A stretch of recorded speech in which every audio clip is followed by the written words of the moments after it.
Choco, sila nakatingin sa akin. Hayaan mo na sila. Pwede ba yun?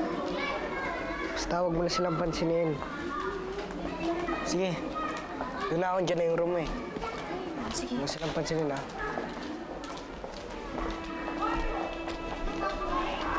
Becca!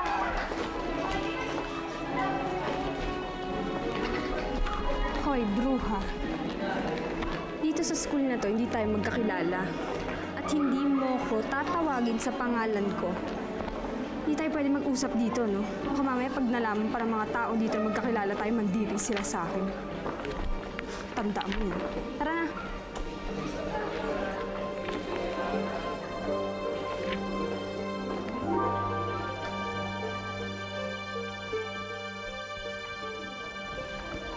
Miss Mariposa de Guzman? Mabuti naman at nakabalik ka na, Mariposa. 3 taon ka ding natigil. May sakit po kasi yung nanay ko eh. Sige, sana na matatandaan mo pa ang lessons natin dati. Pare, nangangati ka ba? Oo nga eh, nakatake. Benjo! Class, quiet!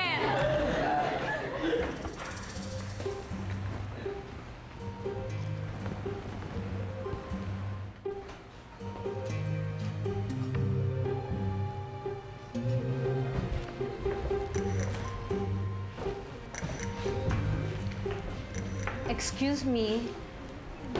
Sir, doon ako sa labas magbabantay. Di rito yung 4th year. Doon yung sa kabilang building. Para lang sa 2nd year ito. I just transferred as a sophomore student.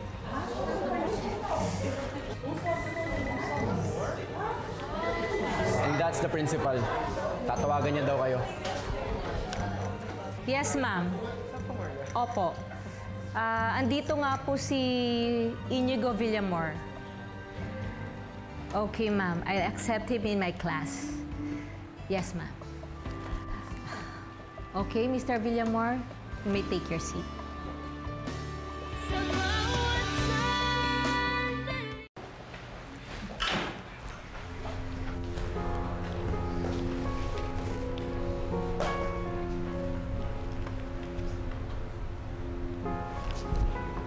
Problema ka?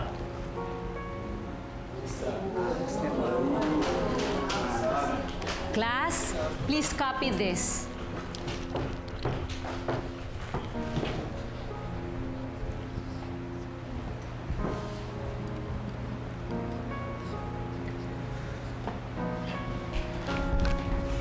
Yes.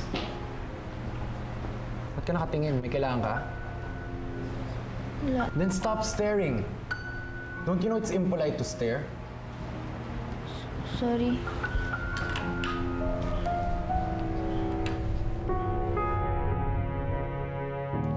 Teka. Nalilito ako eh. Kung mayaman siya, eh baka dito siya nag-aaral?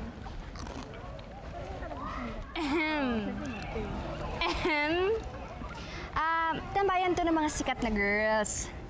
Sikat ba kayo? Bilisan nyo. Pog.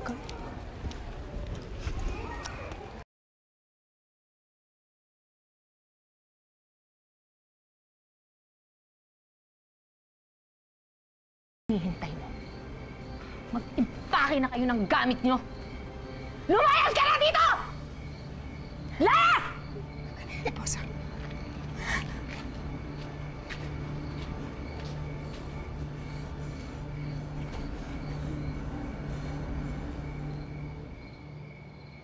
Ay, saan po tayo pupunta?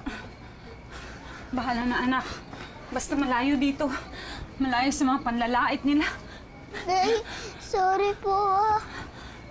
Ba't ka nagsasorry? Kasalanan ko po kung bakit kayo nag-aamay ni Tita Belen. Ako po ang dahilan.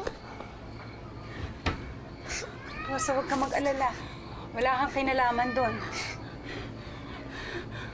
Nay, Nay, ano po nangyayari sa inyo? Nay! Nay!